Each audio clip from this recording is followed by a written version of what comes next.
and then if you have anything you want to... This isn't going to look weird at all. Hi. Oh, sorry, it's the wrong number. Sorry. Okay. Are you filming? Hello everyone, welcome back to another video. As you can tell, I am joined by a different guest today. Introduce yourself. Hi, I'm Jake. I'm from New York City. Sorry, I just did a face of excitement. No, I'm excited too. I'm on Rukaya's vlog. Yes.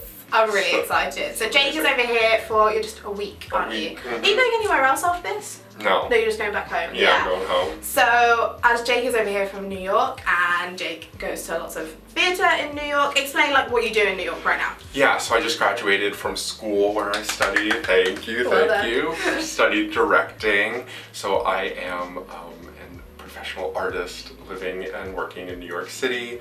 Trying to do the dream. You know, just trying to make my way. I like seeing a bunch of shows, and that and that kind of obsession led me to Rukaya's videos, and I've been a big fan of your content. This is the thing, like we were literally talking about it last night, weren't we? Because I was wondering, because I was thinking, obviously the first time you tweeted me was like when we started actually talking. Yeah.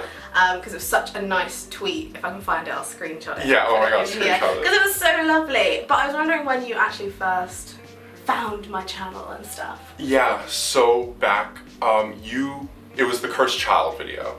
Oh, so when it first came out, because that was October. It was October. I don't know how it popped up, but you know, just scrolling through the internet. I'm a theater fangirl, so it popped up on my YouTube, recommended thing, and I was so excited, and I saw it, and your way that you encapsulate the whole day and all the events, and I was like, oh my god! I was like, it's fascinating, and then obviously you just post, all the time about all the different stuff. I'm doing pretty well at the moment, I have to say.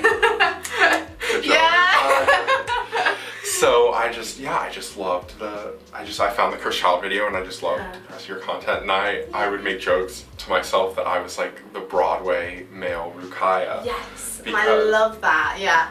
I think there's someone else saying that as well the other day, I can't remember. Great. They're not as good. Apparently they didn't come to London. Yeah, exactly, because this has been such a spontaneous trip for you, hasn't it? Very spontaneous trip. I had a break in my professional life. I'd never been overseas. First time abroad, and first time abroad. Doing everything, I'm doing everything. Because you booked this, what, like a month ago, I think? About a month ago, yep. So, like for an overseas trip like this, that is super spontaneous. Yeah, it was super spontaneous. Got some good rates. I would love to just book a trip to New York to like go in a month, but like it's a big thing. Yeah, to do. it's a big thing to do, and I didn't have plans. It's like I was sure I'll see something, I'm sure I'll do something. Yeah. So I booked it, and now you're here. And now I'm here. I'm on the vlog. So exciting. So I wanted to talk today because obviously most of the time I'm with British people who are theatre goers, and it's really fun. I mean, you guys know I just love chatting about theatre, and I think to talk to someone who is also in love with theatre and in a different community, I find the Broadway community really fascinating, and I don't often get the chance to actually sit and chat with someone who's a part of it to like pick your brains and fully, like, we've just been to brunch and we just chatted about so much stuff, didn't we? And I just love that, because I think to sort of compare the two communities, it's very just interesting. Yeah, it's really interesting. So we don't really have a massive plan for this video. We're just gonna, I've got a few things in mind that I definitely want to talk about that I think are some of the bigger things to do with both communities, and then we'll probably just go from there and see what comes out of our brains. Sounds great. So the first thing that I think I want to talk about, which is probably one of the biggest factors for both industries, tickets, prices, fees.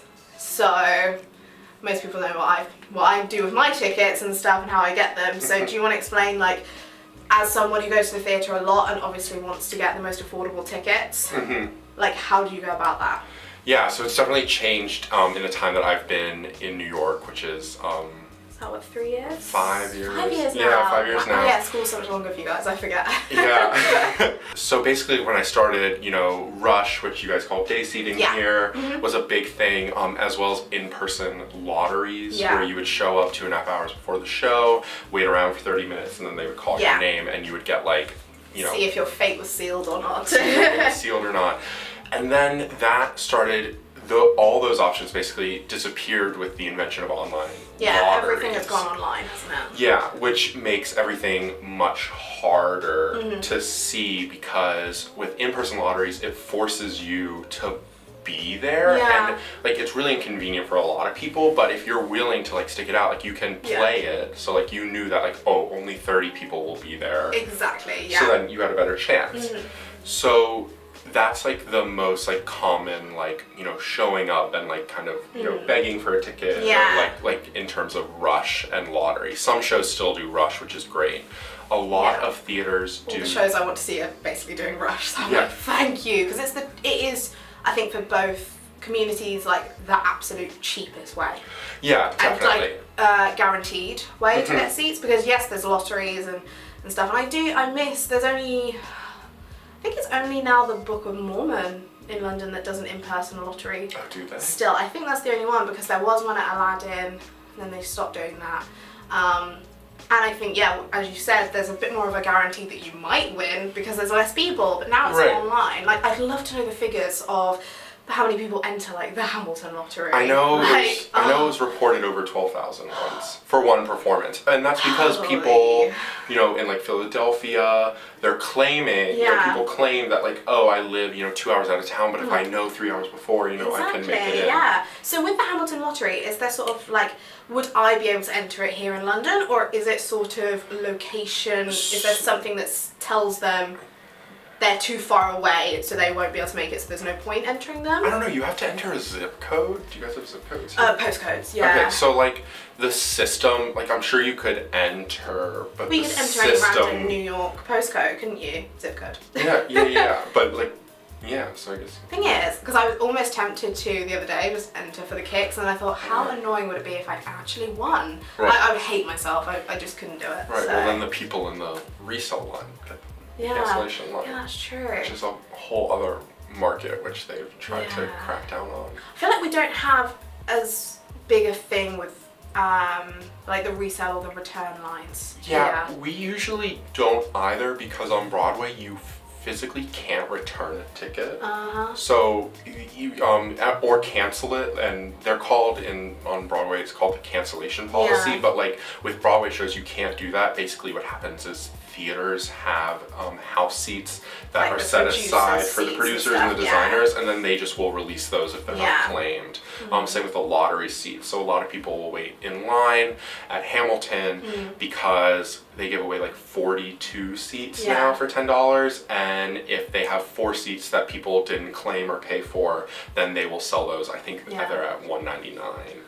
But then you get to see it from the front row. Yeah, because I was thinking about that, because I think when I first saw Harry Potter and the Cursed Child, I think I just got stupidly lucky. If you've seen my video of that, you know that I got the front row seat, and I went on a Saturday afternoon, and obviously the Friday 40 is obviously on Friday, and it was a ticket that someone just couldn't claim. Right. So I'm thinking, do you think that you could be a bit like clever about it and go to the theatre like just after the lottery, because obviously a lot of people must enter, and then if they do win, then they can't go, you know? I wonder and like that's what Hamilton is doing, and that's what a lot of shows that utilize Ticketmaster as the ticketing system will do, because you can actually select your seats online.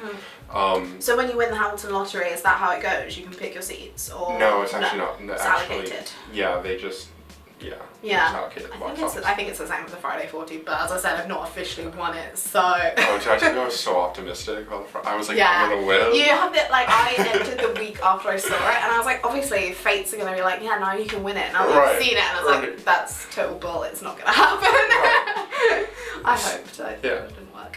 So, like, there's the lottery and Rush, the Theatre Development Fund, which runs TKTS. They also have an online service for a whole bunch of different categories of people that if you fall into and you're eligible for, it's $30 a year, and you get access to it's now $47 for Broadway musicals and $41 for Broadway plays as they become available. That's good. And they're usually really great seats. So the goal is always with me to spend less than $50. I think that's so funny because mine is, well, I guess mine is £30, which is probably close to $50. Yeah. Sort of. So I guess, yeah, that makes Yeah, sense. you can put the math on this. Yeah, The or the conversion current rate. conversion. The pound is going crazy at the moment. Yeah, it's definitely, it's different, but like we were talking about earlier, sorry, Laura, it's like the living wage and how the wage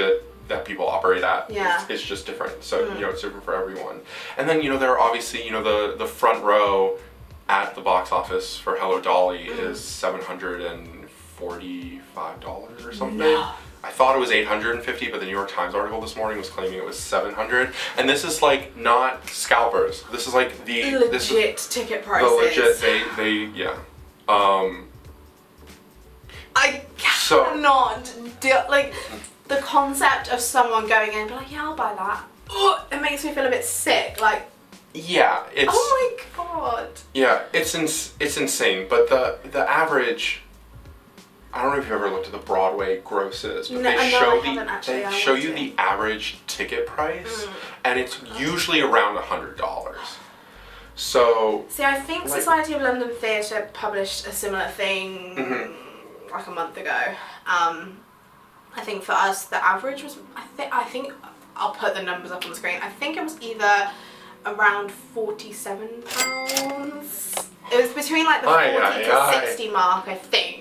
For most West End shows, premium prices are like £85, £90. Right. Like lowest premium price. So First Child is $99. Yeah. I know. So I think the max like normal price ticket is normally around the £65 mark. Yeah, that's crazy. And you guys, like I walked up to your TKTS booth and like it had all of the shows with all of the seating placements with the prices. Like that, like just the way the shows interact with people is definitely different. And the line was also only like 10 people deep. Yeah, I think sometimes TKTS it can be a massive line. I think there's a lot of factors that go into that. So, for example, we've just had a bank holiday weekend, so I think it was a bit busier on the Monday, and as well we had the Easter holidays, that was very busy. And it's funny because I work at a ticket booth in London, and some people come up to me and say, why is there a queue at TKTS and not here? And I'm like, I don't know. And I say to them, I think, maybe it's because they're a bigger name. Like if you Google perhaps like London theatre tickets or something, maybe TKTS comes up higher. So, and I feel like, especially if you come from America, I feel like TKTS is more of a well-known name. Right. It's like an establishment, but I don't think many people in the I don't want to say this, but like not many people I know like go to TKTS for tickets. Yeah. Because the average, and they'll tell you this waiting in line, and every time I've gone, the average is I would say it's about $75 a ticket. And that's not a discount in my eyes. Right. That's which would be half off of $150, which I would say is the normal price for an orchestra or a stall. Yeah, stalls. Ticket. A stalls ticket. So, and then, there are other programs, a lot of the companies like Manhattan Theatre Club and Lincoln Center, they do programs where you can, where you can get tickets for like $30 if you're under 30. That's good, yeah. So, you really you have to be dedicated to figuring it out. But it's awesome. And there's been a resource that's been around for years called BroadwayForBrokePeople.com. I heard of this the other day and I've never looked at it. I really need to look it up. One-page website that some saint updates regularly with the show title, where it's playing, the times and dates it's playing at, and then a link to the cheapest way to get a ticket. Amazing. The official cheapest way to get a ticket. I'm gonna have to look that up. That sounds really good. And that's really great. We have something similar here. It's a bit of an interesting name. It's called TheatreMonkey. I think I sent it to you the other day. There's the same thing. I use it mostly That was the thing I looked at for Salome. for the day seating information. That has a great list. Again, of every show that has day seats. I think it might list every show regardless, and then just says like It does. whether it does, either like the Todaytix lottery or an in-person lottery or their own lottery, and then the Rush day seat tickets. So that's great because obviously people can either send them an email to say I was in the queue at this time, and then by the time the box office opened, X amount of people were there. Yeah. So that is an awesome resource. Everything that that we mentioned, I'll put in the description box if you're interested. But I love that site. That's so good. Like, I love it. And I also, because I'm just really nosy to see how different queues are doing. So for example, like if I want to know how many people were queuing up at Cursed Child recently, there's more than likely someone that's been there and has said this amount of people and done that.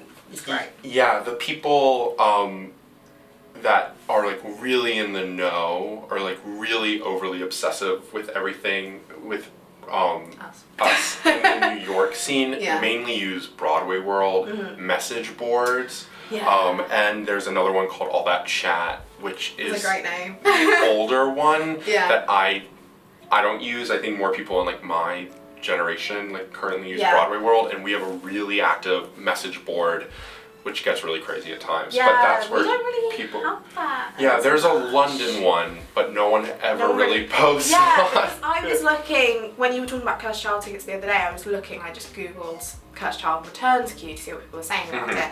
And I think the Broadway World American one came up first. And then I was just having a little snoop around, and it's fascinating. It's fascinating, and and it's a great way, to get a lot of gossip and to get, a lot of things like with rumors and, opinions, and it as much it is just kind of like a gossip chat board for theater fangirls, it's also like a great way to look at, just what's going on, really, isn't it? Yeah, because I don't participate in stuff like that as much. I'm more like a lurker. Like, I'll see it's there and I'm like, okay, I'll just see what's happening. Right.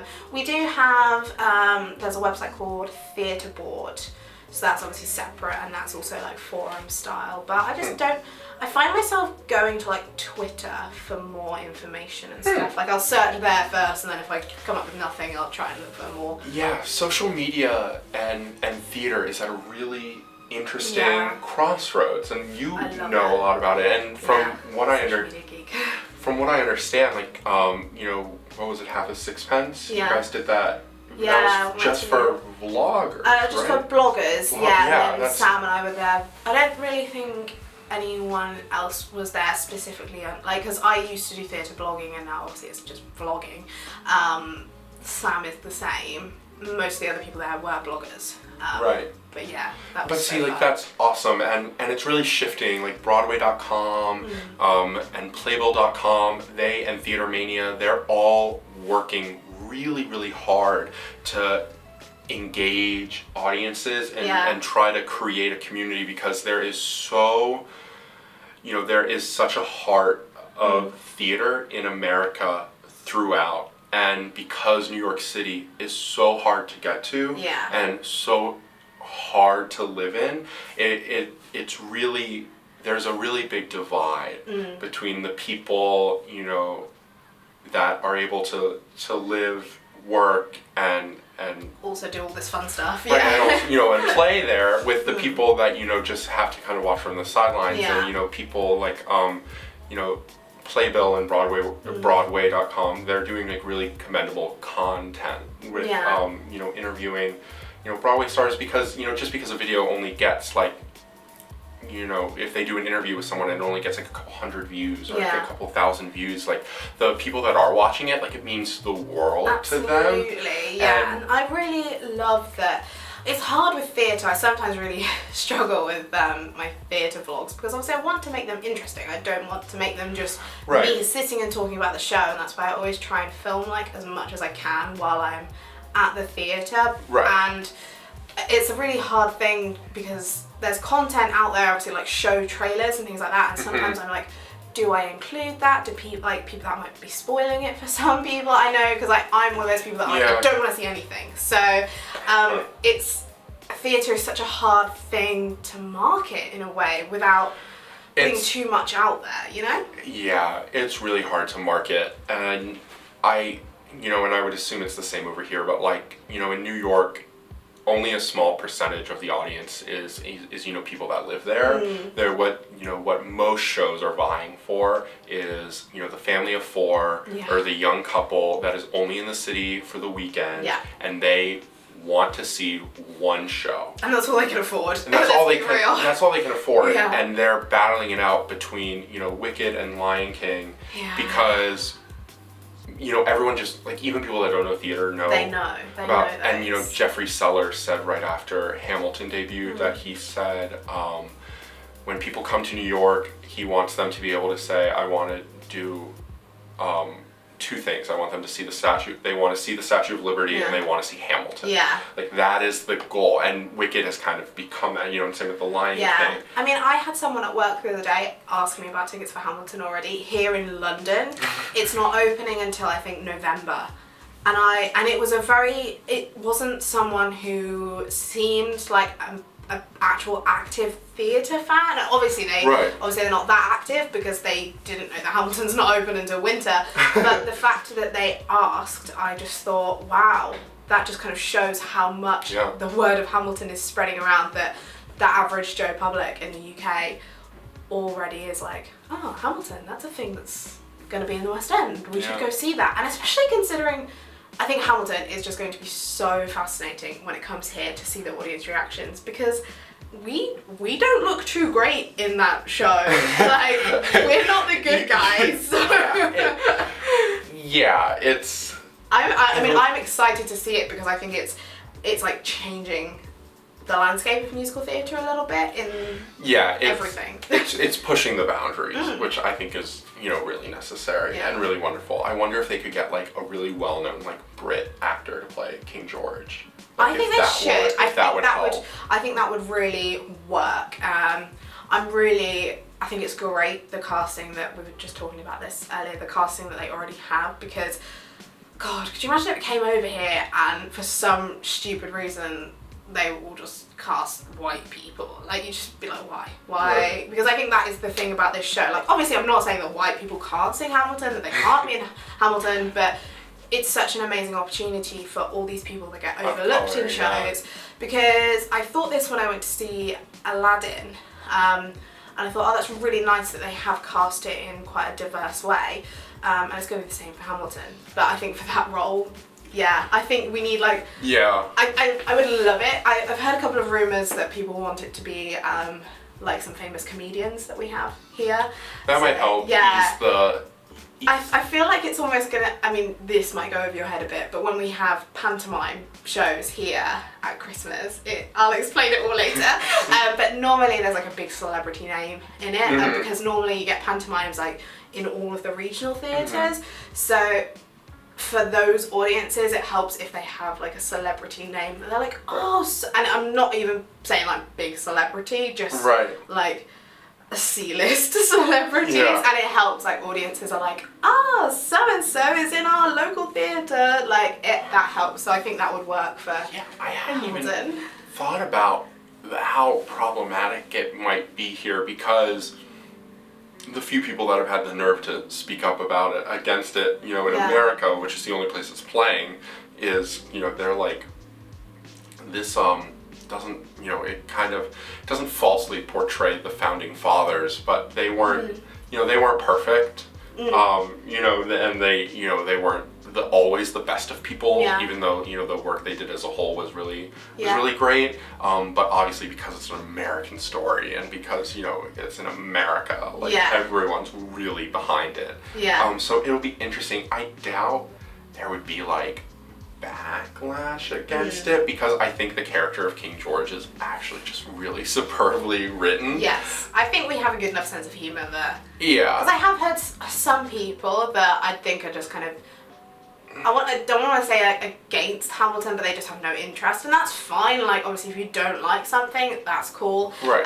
But they kind of said when Hamilton was announced to come over, they were like, oh, well, why? Like, it's an American story, how well is it going to do over here? And I'm like, can you not just appreciate it for what an amazing piece of theatre it's like the Book of Mormon, like it's set in Yeah. Utah and Uganda. Like And that's doing just so well over here. I think it's 5 years maybe. which is good. If you guys think the Book of Mormon is funny, like Exactly.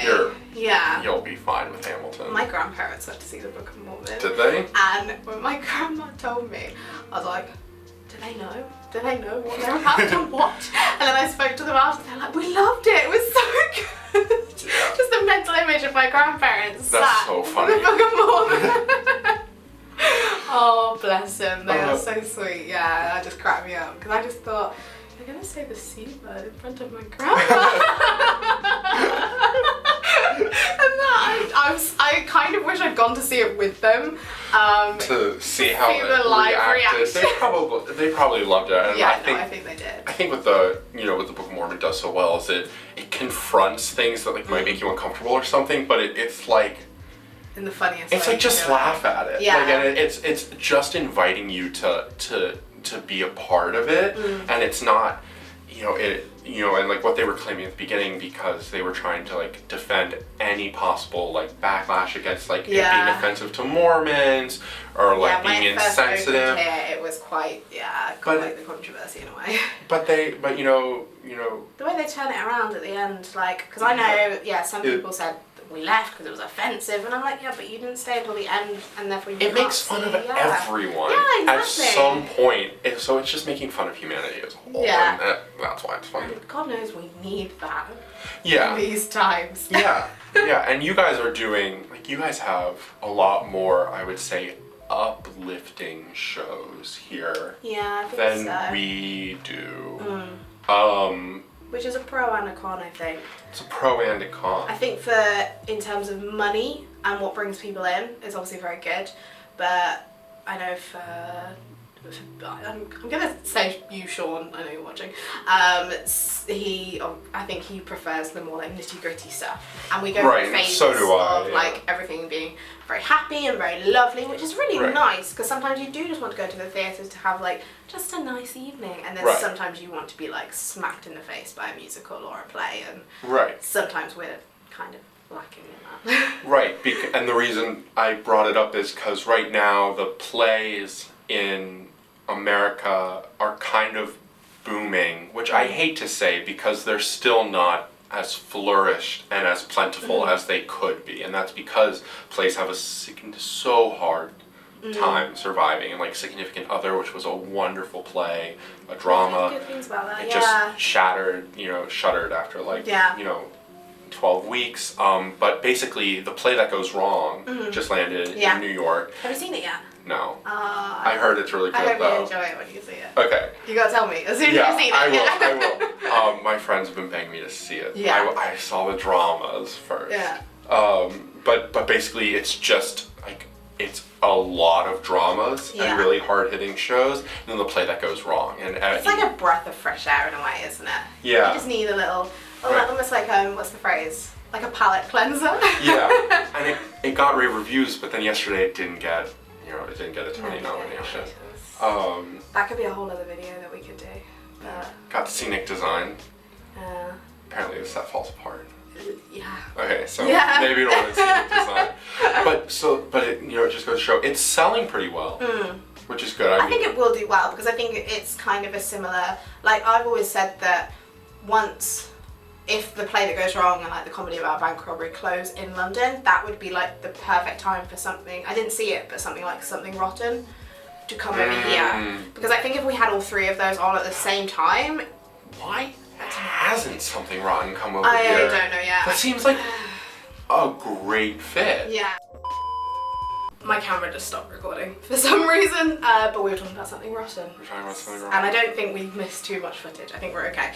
I think the last thing I said was that it should be here in like 5 years. Next 5 years, hopefully. I think it's always something to do with they don't have the right theatre or money, things like that. So yeah. So the other thing you want to talk about Today Ticks?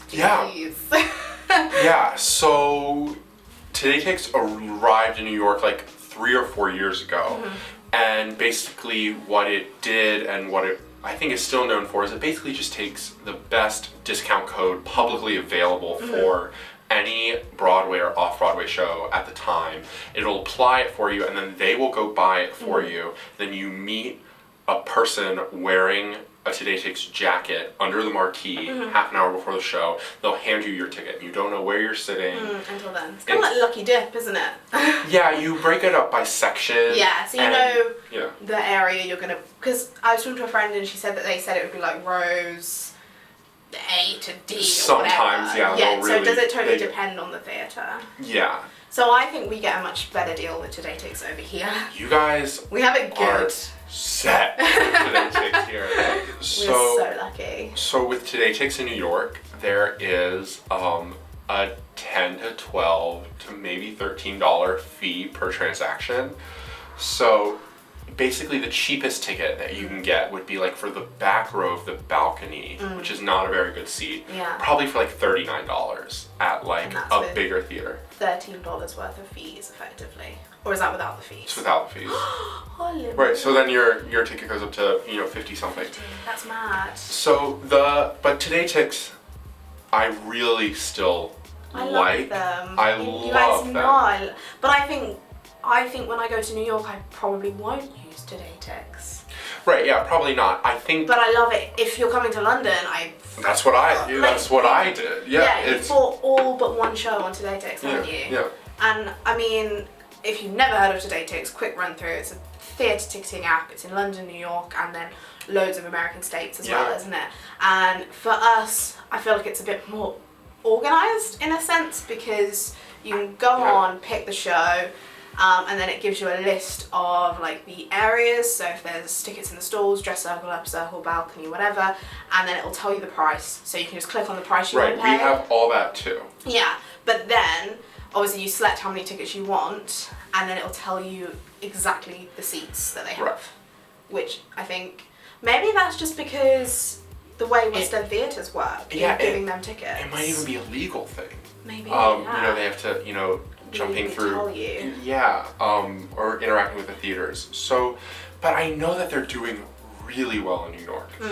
Like I was speaking to someone that used to work for them, and they average like, from what I heard, like 20 to 30 tickets a show. Wow, that's good. Like for a performance, so like people are using it, which is great. It's just it kind of comes down to outsmarting the system at points, because when they first got started, at least, and I think they might do some more exclusive deals now, like with certain shows, like they'll give you a discount that you can't get otherwise. Yeah. But like, if they're offering, a $60 ticket for like Miss Saigon, for like a mezzanine seat, which will be good. Which would be good. You can find, most of the time you can find that discount code online if you know where to look, and then you can go to the box office, pick your seat, and not pay any fee at all. Fees, yeah. Because is it the same in New York that if you go to the theatre you don't pay any fees? Yep. Yeah, which is so good. Which is really great. If you have that luxury of being able to go to the theatre and if you don't want to rush or day seat or whatever, like that's always one of the cheaper ways to go, isn't it? Yeah, and the box office people in New York, for the most part, they want you to see the show. Oh yeah, absolutely. They're very nice. They want bums on seats. They want people to see the shows. Yeah, and a lot of the time they, if they don't have rush, then they have a secondary unofficial policy where, they'll sell a ticket for like $49. Because like sometimes I've gone up to like Matilda, for example, super last minute. I wouldn't say this works for every single show, it honestly just depends. Right.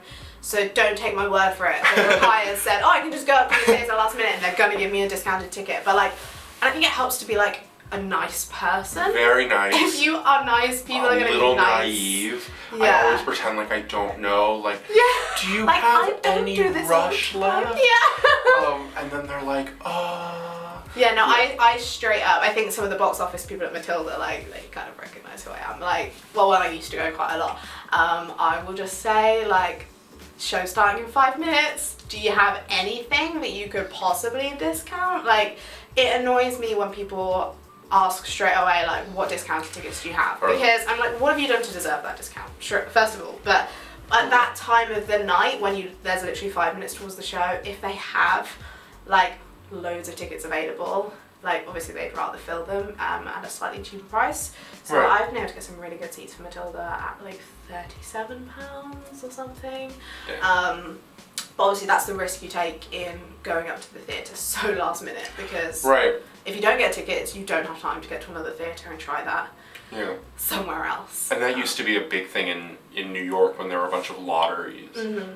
If you lost a lottery, you would run to another theater try and enter it, yeah. And then a lot of shows would do their lotteries at a different time than the normal ones, good, so that you could yeah. go to another. Yeah, because that's the thing. Most lottery. lotteries are, 2.5 hours before you enter, 2 hours before the show is drawn. So if all the lotteries at the same time, you have to be there when the name is called. You have one chance. Yeah. And only got one shot. Sorry, I don't even know what that song is. It just came to my head. I love it. I love it. But yeah, so that's actually really good if they're a bit staggered. I mean, going back to TodayTix, that's what I love, because I feel like I was looking at TodayTix New York the other day, and because for most of us, like rush is not a normal term for us in theatre, it's day seating. But TodayTix are doing rush, so it's nice that it's differentiated online. So it's TodayTix, rush, day seating in person. So I feel like we have way more cheap options than you guys, because we have the lotteries on TodayTix, which there aren't really that many on. We have a few, but they're yeah. very hard to win. Yeah, so we've got like some of ours for the bigger shows, and then rush tickets. I think there's at least like 6 or 7 shows on there right now with rush tickets, which is brilliant. It's so good. Whereas, as I was looking for New York, I was like, oh god, I'm gonna have to get up early in the morning and do that. It depends, and it's constantly varying. What TodayTix has done really well though is they produce and partner with a bunch of like off-Broadway theaters. That is great. The Public is one of them, and they do a lot of exclusive things, with them, and they make it accessible. I think that's the one thing we don't, because obviously like that's kind of like your off-Broadway fringe theatres, right? Yeah. So for us, TodayTix, they don't do as much. Right, which shows, because I was looking for the National Theatre. Yeah, and I was because with TodayTix you can get, people that are doing shows in like kind of basements, they can get their show on TodayTix, which is a great way to get the word out, and especially if a lot of tourists are using it, then it's like, oh, what is this? And go and So any technology, any app that is allowing more people, if it's acting as like a gateway to a wider range of shows, besides Wicked and The Lion King, which are great shows. Please see a show, see a Broadway show. The amount of people that come up on the day, like, do you have anything for Lion King? It's like a family of 6. I'm like, you're gonna be paying like £700-800. Oh my god. Don't try and get Lion King tickets the day that you want to see it. It's not gonna happen. I don't know. I the can't amount remember. of children's hearts that I've broken. Oh no! Because most of the time for a show like that, Lion King, it sells out so well, and by the time it comes to the day of, most of the time there's only like single seats left. Obviously, if you're with kids, that's a no-go. They can't sit separately. So, darn. Yeah, I go to Aladdin. Yeah, they're like The Lion King, and then it's Aladdin, and then Matilda. But Matilda's amazing. So, I love Matilda. do you ever get really scared? I'm going wildly off topic. No, please. New York, I feel like, gets way more new stuff than we do. Yeah. And I don't know why. I'm guessing it all boils down to money, but I would just love to know. Yeah, I mean, I guess because work that is being created in America or produced in America, the kind of end all be all for a lot of producers is Broadway and getting that dollar. And when people have the money to do it, you can make it happen. And a lot of the times, not all the theaters are filled because only 25% of all the shows on Broadway return a profit. So it's really tricky because in a way we feel like we're not getting enough things that are daring. We're not getting enough things that are pushing boundaries. But then again, we're also getting so much for people that know that they're not going to make their money back, which makes it really really risky. Yeah, because you, as much as you want to put on an amazing show, like if it's not going to bring people in because it's a small show, it's not a massive Broadway show yet. Right.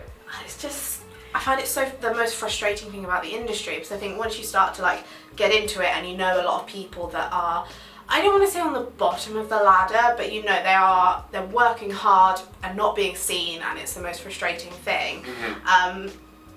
It makes me sad to think of how many incredible shows there must be out there that like we'll never get to see because there's never enough money put into it, or just there's not that spotlight, or wrong place, wrong time, you know? It's just something I think about a lot, and I don't think either of us can come up with an answer as to it's why and how, but I thought I'd just throw it in there as a topic. Yeah, it mainly just comes down to like producers that have money that are willing to, you know, throw up their show, and it's a, you know, about like, you know, Significant Other was wildly successful at Roundabout off Broadway to last summer, and then they decided to transfer it this winter, and you know, it closed last weekend, and then it didn't get any Tony nominations, which is a travesty. Do you think that as well? I mean, obviously this is a dumb question, but Tony's change a show's life, No, right? it changes everything, and that like, and it's such a big deal to the community, and I think we cover it with how exciting it is, and how, you know, because we get involved with the people that are behind it, but at its core, what the Tony Awards do is they allow shows to be more profitable by having that name, because people are more likely to go to a show that says, you know, like, we won a Tony Award, or we won, you know, an award. In terms of the Tony Awards, like, I think about this quite a lot and never really talked to anyone about it, but I feel like, do most Americans know about the Tony Awards? I don't know. Or not even like, but they know of the existence of it being an award, because obviously you have this big thing of the EGOT, is that how you say it? Like, EGOT. But I think you said EGOT to a lot of people, they wouldn't know. It's tricky, because on one hand, people laugh at me now when I'm like, have you heard of Hamilton? Or like, I've heard, but I think if people don't recognize the name Tony, if you just say it's a theater, or it's like the theater equivalent of an Oscar, like, people understand that exists. Because I just don't feel like the Olivier Awards have the same, not that they don't have the same weight, I was literally just thinking of that word, but I just feel like for most British people, I could say like, oh, like, I literally worked like as part of the Olivier Awards team last year, and I said to some of my family members, I'm working in like a very small part of the Olivier Awards, and they're like, oh, that's cool, but I could tell they'd never heard of it in their lives. And obviously they're not massive theatre people, but I don't know, I just get this idea that maybe it's because of shows like Glee and stuff like that, but I feel like the Tony Awards, and obviously because the Tonys are broadcast, they're broadcast live, right? Yeah, and we like, don't have that. we couldn't, like, it took days for performance videos to come from the Oliviers. Like, we didn't have the Oliviers broadcast until 2 days after. It was live on a radio channel, but then obviously there was commentary on that. I saw everything from the Oliviers via social media on Twitter, and I was so annoyed by that, because I don't know if you know, but we have previously, when it was at the Royal Opera House in Covent Garden, they would put on an event, and there would be like performances from some of the shows, because they used to have, I think it was Magic Radio sponsored it, it was like audience favourite musical or something, so it was obviously usually Wicked, Les Mis, Phantom, Matilda, and then it used to be like Billy Elliot. So all of the shows that were nominated for that would do a performance in Covent Garden. Yeah, I've seen those videos. And it was amazing. Did they not do that this year? They didn't do it this year because they moved the whole show to the Royal Albert Hall. So I don't know if that was a big factor of it, or they just decided, no, we're not going to do it this year. But I feel like that sucked so much of the community aspect, and I know it sounds very like bratty, like, oh, I deserve that, but it was such a fun day, and it's like, fans keep theatre going. Like, I know that for a lot of the part it is like tourists, but it felt like a bit of a kick, like, you don't get to have that day anymore, you know? Yeah, it's a big deal. And that's another thing I feel like, Broadway wins, you have a lot more like fan-focused events, because you've got like Broadway Flea, the Broadway Con, right, what's the which other is one? brand new. Broadway and Bryant Park, is it? Yeah, in the summer they do Broadway and Bryant Park, which is awesome. Like now, the only thing we have is West End Live, really, which is great, but it's not so much you get to, because at all of those events, don't you get the chance to sort of like interact with the actual performers and things like that. We've lost stuff too, though. Like there used to be a concert that I only got to see once, right near the Red Steps in Times Square. I forget what they called it because and you have it's a gone. Miscast, don't you, as well? That's those are galas. Yeah, but that's like a constant thing that you have that's like big, isn't it? Yeah, audience interaction is really important, and that's the reason that Dear Evan Hansen is doing so well, and that's because they have done a really great job with creating and maintaining a fan base. And that leads into the discussion about social media. And I just, it's fascinating the ways that different shows, will operate. Like Groundhog Day, they're being quite, what's the word, engaging with their fans, aren't they? From what I see. Yeah, the smartest thing they did, and a lot of shows, not a lot, but a handful of shows do this, is the first preview was free. It was a lottery, so they filled the house with like 1,300 free people. Oh my god, that's amazing. And then the show broke, and we all got to go again. Yeah. Oh my god! That is insane! Yeah, and like Something Rotten, they did $15.95 tickets, because that's the year it's set. Yeah. I think, for the first 3 previews. I think 1984 did that as well. 1984 is doing it now. Another show did it as well. Right, so and then a show that isn't, actively really doing it, but like A Doll's House Part 2 right now on Broadway, they're getting people in the theater for cheap, because word of mouth means a lot for smaller shows. Absolutely. That want and obviously, make this a Hamilton video, but obviously they did the Ham for Ham, didn't they? Yeah, I don't even think that they were expecting, I don't think that was the intention. So much, I think I couldn't go. I went a few times. You couldn't see the Ham for Ham. No. Is it constantly online now? Are they still doing it? Or? They don't do it anymore. No, I didn't think so. They did it, they stopped. But still, that was an amazing thing for the fans. Yeah, and I feel like we just don't have that here, and it's really sad. Yeah. Basically. I think they are trying to organise a West End con, but it's been like Broadway Con's only been going 2 years, and the first year was, I didn't go, but it was a lot of trial and error. Trial and error. Absolutely. It's stuff like this. So it's fascinating to see, where theater's going. I'll never forget the last year Waitress, the musical. They had someone standing in the back of the orchestra, the stalls, Snapchatting a bunch of the show. Like you could almost watch Holy moly. a majority of Waitress musical dress rehearsal on Snapchat. Oh my god, it is that's real. Like the amazing, way that people are engaging and the geotags, it really, it's fascinating. I just thought of something when you said geotags, but do shows have their own like Snapchat filters? Multiple. Oh my god. Hamilton do you has think like they'll 5. have them when I'm there? Yes. There are so many. Oh my god. I need to calm down. It's a dumb stuff like that seriously excites me. It's great, and a lot of shows they're trying to come up with hashtags. Like they really want to create. It's creating your own fan base brand, isn't it? Yeah. Because word of mouth, with young people, is great. You want people walking around the colleges that they attend in the city, going like, no, you need to see. Great comment. That's still on. I think it's gonna have to go on my list. It has to. If I have the time. Most Tony nominations of the year. So exciting.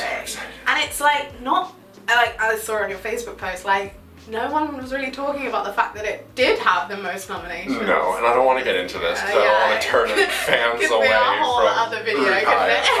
But it just goes. They haven't. Created the fan base. Yeah. Or there is. They filled an entire church with fans to record backup tracks on the cast album. Wow. That was an awesome experience. Opportunities like that just don't happen here. Right, but they're new. They're still new to us. I can only hope that stuff like that is going to be picked up over here because, yeah, okay, I need to give some shows some credit because they have been doing silly stuff like Snapchat filters, but they're not like permanent things. It's not like you could go and see a show and like be like, oh yeah, there's a Snapchat filter, that's really cool. Like it lasts for maybe like the first 2 weeks they're open and then it's gone. And I understand it's a money thing because I looked it up out of curiosity and that stuff is expensive to have your own Snapchat filter. Yeah, it's hilarious. And marketing. Yeah. But it's fascinating to see where the two, industry, well, the industry of theater, but then the two markets are going. And I'm trying to be really hopeful. Yeah. With more diverse, more creative and daring, work being produced for mass audiences. Yeah. You can only hope, can't you?